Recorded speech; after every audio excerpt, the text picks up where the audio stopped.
சுகமான உடல், தெளிவான செவித்திறன் மற்றும் கூர்மையான கண் பார்வை.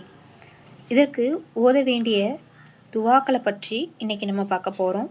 இது கண்மணி நாயகம் நபி ஸல்லல்லாஹு அலைஹி வஸல்லம் அவர்கள் காட்டி தந்த மிக முக்கியமான பிரார்த்தனை. வாங்க வீடியோக்குள்ளே போகலாம். அஸ்ஸலாமு அலைக்கும் வரஹ்மத்துல்லாஹி வபரகாத்துஹு. ஒரு முக்மீனுக்கு ஆரோக்கியம் அப்படிங்கிறது அல்லாஹ் வழங்கிய மிகப்பெரிய அருள்கொடை. குறிப்பாக நம்ம உடல், கண் பார்வை மற்றும் செவித்திறன் சீராக இருப்பது ரொம்ப முக்கியம். இந்த வீடியோவில் இவற்றை ஆரோக்கியமாக வைத்துக்கொள்ள நபி ஸல்லல்லாஹு அலைஹி வஸல்லம் அவங்க கற்றுத்தந்த ஒரு சக்தி வாய்ந்த துவாக்களை தான் நம்ம என்ன செய்ய போகிறோம், இப்போது பார்க்க போகிறோம். நான் உங்களுக்கு சில துவாக்களை சொல்கிறேன். உங்களுக்கு எந்த துவா உங்களுக்கு சரியாக இருக்கோ அந்த துவாவை இன்ஷா அல்லாஹ் நீங்கள் எடுத்து ஓதுங்க. நான் ஒவ்வொரு துவாவையும் உங்களுக்கு ஸ்க்ரீன்லேயும் போடுறேன். நீங்கள் இன்ஷா அல்லாஹ் அதை ஸ்க்ரீன்ஷாட் எடுத்து வச்சுக்கோங்க, சரிங்களா? இது உடல் ஆரோக்கியத்துக்கான துவா. அல்லாஹும்ம ஆபினி ஃபி ஃபதனி.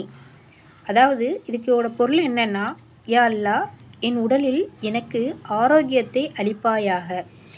இந்த துவாவை காலையிலும் மாலையிலும் யார் ஓதி வராங்களோ அவங்களுக்கு உடல் பிணிகளில் இருந்து பாதுகாப்பு அளிப்பதாக ஹதீஸ்களில் கூறப்பட்டிருக்கு. அடுத்து கண் பார்வை மற்றும் செவித்திறனுக்கான துவா.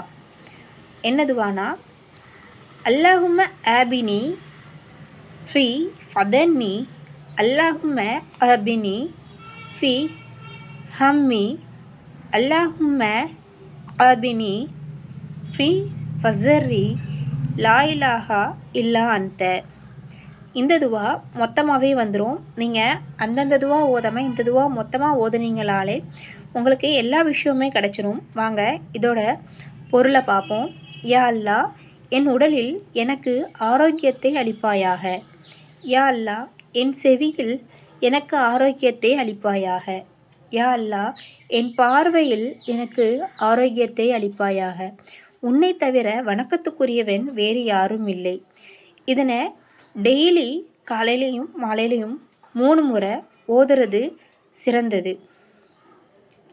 அதுக்கப்புறம் நீங்கள் கூடுதலாக ஏதாவது துவா ஓதணுன்னா அல் குர்ஆனுடைய வசனம் துவாக்களோடு சேர்த்தே நீங்கள் ஓதலாம் இன்ஷா அல்லாஹ். அப்புறம் துவாக்களோடு சேர்த்து அல்லாஹ் தந்த அந்த உறுப்புகளையும் பேணி நம்ம என்ன செய்யணும், பாதுகாக்கணும்.